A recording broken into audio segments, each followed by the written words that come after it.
De volta com o nosso Você Bonita de hoje. E aí, me conta, você está se sentindo exausto?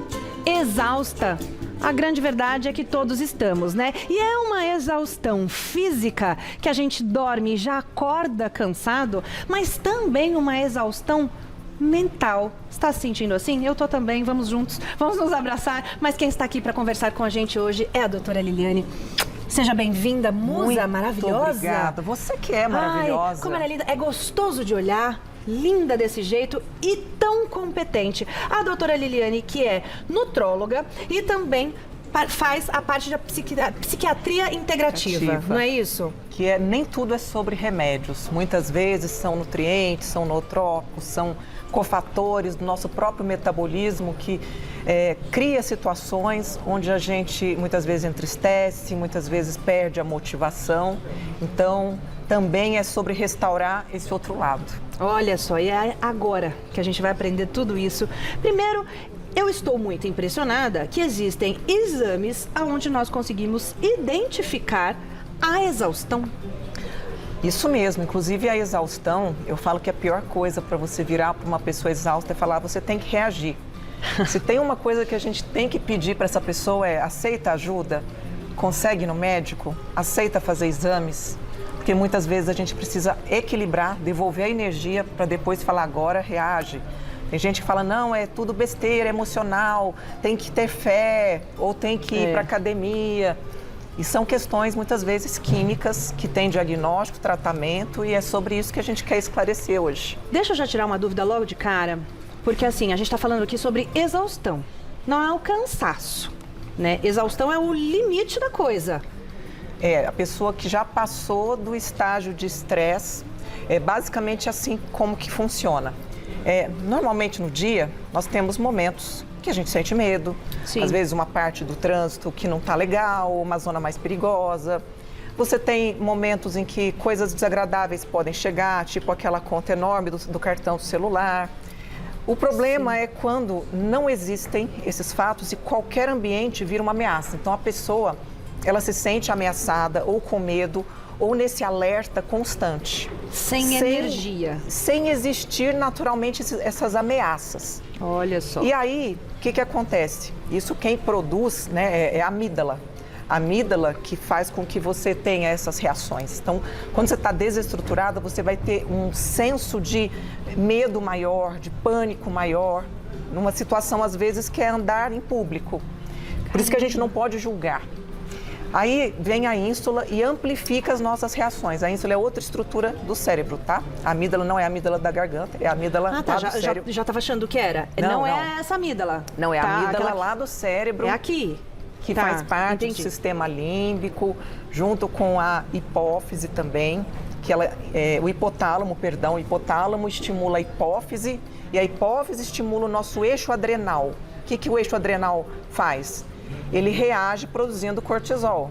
Então, a pessoa que produz muito cortisol, porque tem o tempo inteiro ameaças, ainda que essas ameaças sejam percepções, ela entra em exaustão. Então, é como se a adrenal não mais produzisse cortisol. É como se a pessoa pode dormir e fala, nossa, quanto mais eu durmo, mais cansada eu tô. Ela pode se alimentar e fala, meu Deus, como que eu me alimento e não tenho energia. Caramba! E como diferenciar essa sensação de exaustão com aquela sensação ou mesmo a síndrome do pânico em si, da crise de pânico? Eu posso dizer que muitas vezes a crise de pânico pode anteceder, pode ter sido negligenciada e às vezes a pessoa chega nessa exaustão. A pessoa que chega na exaustão também ela pode ser por pânicos reais, tá?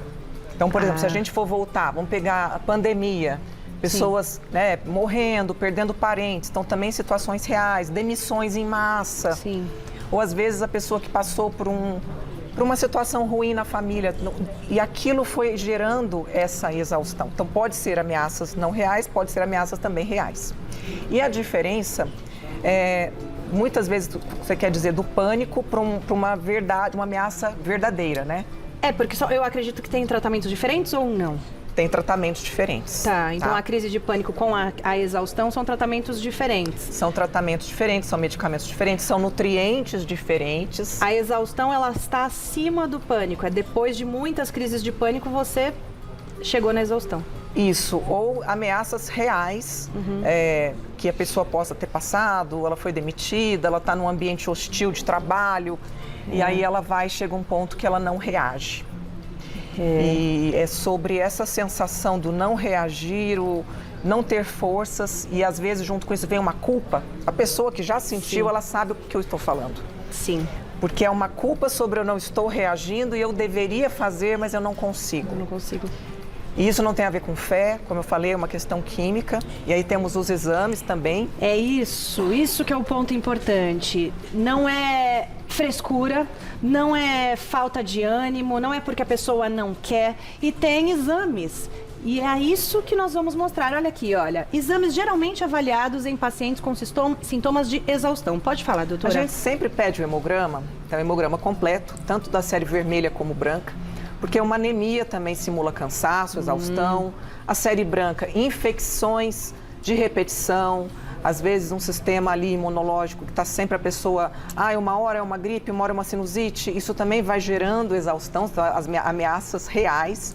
Então a gente precisa avaliar esse hemograma. A ferritina, que é a nossa reserva do ferro. A vitamina D3, cada vez mais eu vejo assim... Eu faço esse exame há 15 anos e eu vejo que nos últimos 5 anos a maioria dos médicos realmente estão entendendo a importância de averiguar esses níveis, de suplementar, sempre com a vitamina K2, tá? Porque, na verdade, ela é um hormônio D, não vitamina D. Já é diferente, né? A absorção do corpo é diferente quando você suplementa com a vitamina K2. A vitamina K2, ela garante que a vitamina D vai cumprir apenas as funções boas e não vai, por exemplo, calcificar uma artéria, calcificar um tecido que não deveria ser calcificado. Por isso que sempre é importante o acompanhamento de um nutrólogo, de um médico extremamente capacitado como a doutora Liliane, né? Não adianta a gente falar tudo isso e você sair lá atrás dessas coisas, né? Tem que avaliar. É importante saber que existem profissionais e graças a Deus, igual eu falei hoje, muitos médicos estão muito bem preparados, pedindo o exame, que antigamente, para você ter uma noção, a gente tinha que fazer carta para o convênio autorizar uma solicitação de vitamina D. Sério? E hoje em dia já é super comum, né? Super comum. TSH? TSH, tireoide, então uma pessoa com hipotireoidismo, seja o hipotireoidismo já consagrado ou subclínico, que é aqueles valores muito próximos do limite, a pessoa se sente cansada, exausta, sonolenta.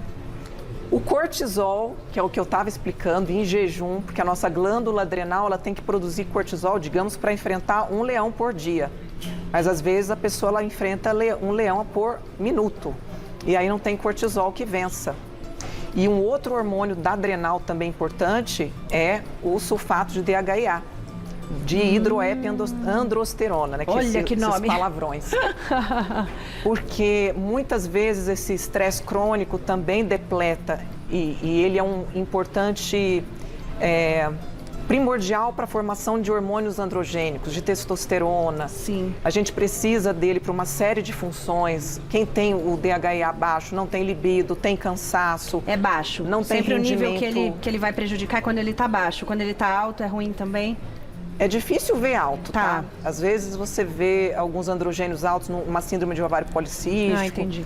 Mas é difícil. A maioria a gente encontra já em pessoas estressadas, cansadas, ou passaram de uma determinada idade.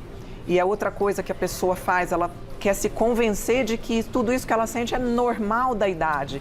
Porque eu já não tenho mais idade, então é normal me sentir assim. E não tenho nem tempo de me sentir cansado, quanto mais, né, a idade. Então, tudo isso não dá para negligenciar, gente.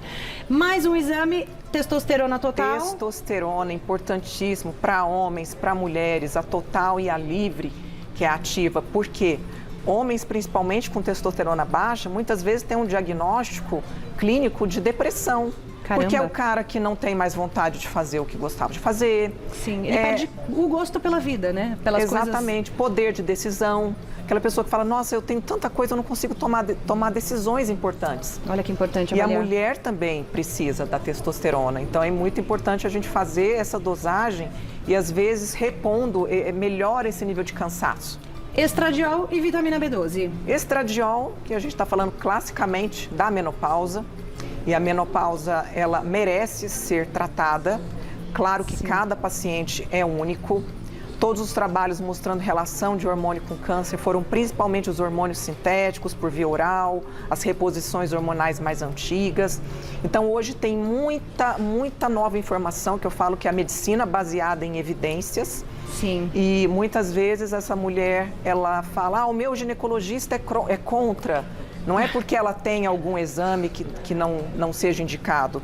Não, a minha ginecologista é contra. Então, vamos entender cada caso individualmente, sem ter essas opiniões generalizadas, porque o paciente, ele sofre a qualidade de vida que está perdendo. Com certeza. Bom, a gente tem um depoimento, é isso? Então, vamos assistir esse depoimento. Bruna, tem hora que cansa de vencer a obesidade, só que é difícil de lutar. Então a Bruna, ela é obesa e ela está falando, tem hora que cansa vencer a obesidade, mas eu não posso desistir jamais. Isso é muito importante. Ela sabe que ela não pode desistir, mas o que acontece é o seguinte, muitas vezes a gente tem uma luta e a gente tem que entender que são lutas diferentes. Sim. Por exemplo, a luta para perder peso é uma luta que tem começo, meio e fim. Sim. Agora, a luta da manutenção é uma luta eterna e ela é bem menos dolorida do que é para perder. O que acontece com as pessoas? Elas entendem que elas fazem um sacrifício, atingem o que elas querem. Não estou dizendo que é o caso da Bruna, mas eu estou dizendo que a gente vê muitas vezes por que fica essa sanfona e a pessoa se cansa de fazer dieta, emagrece, engorda de novo. Porque tem que entender que depois que você lutou para comer menos, para fazer mais exercício, para entender o seu organismo e você chegou... É super difícil, né? E aí, quando você conquistou, você tem outra luta, que é ficar lá. É igual subir. Quanto mais a gente sobe, mais difícil é. Eu estou falando em termos de altitude. Quem já escalou sabe o que eu estou dizendo. Ninguém escala o Everest, chega lá e fala, ai, que gostoso estar aqui em cima. Não. Você chega para voltar. Então, são duas lutas. Uma luta mais árdua e uma luta que não é tão árdua, mas ela é eterna, que é sobre não voltar a engordar. Porque se a gente voltar para o estilo de vida que foi a causa da obesidade, se a gente for pensar, 3% das causas são genéticas, o restante, a maioria é estilo de vida. Então, mesmo estilo de vida que me levou para esse lugar, se eu voltar para ele, eu vou voltar para lá de novo. A obesidade é estilo de vida na grande maioria dos casos? Na grande maioria. É sobre sedentarismo, é sobre diminuição de exercício, é sobre alimentação cada vez mais refinada, é sobre a alimentação em quantidade maior do que a gente pode gastar. E aqui também, né? Também é sobre estresse, porque estresse, noite mal dormida, isso afeta a nossa capacidade metabólica, deixa o organismo inflamado e um organismo inflamado tem dificuldade de combater a obesidade. Olha só, Bruna, boa sorte para você. E é isso, você já falou meio caminho aí, né? Não desistir jamais.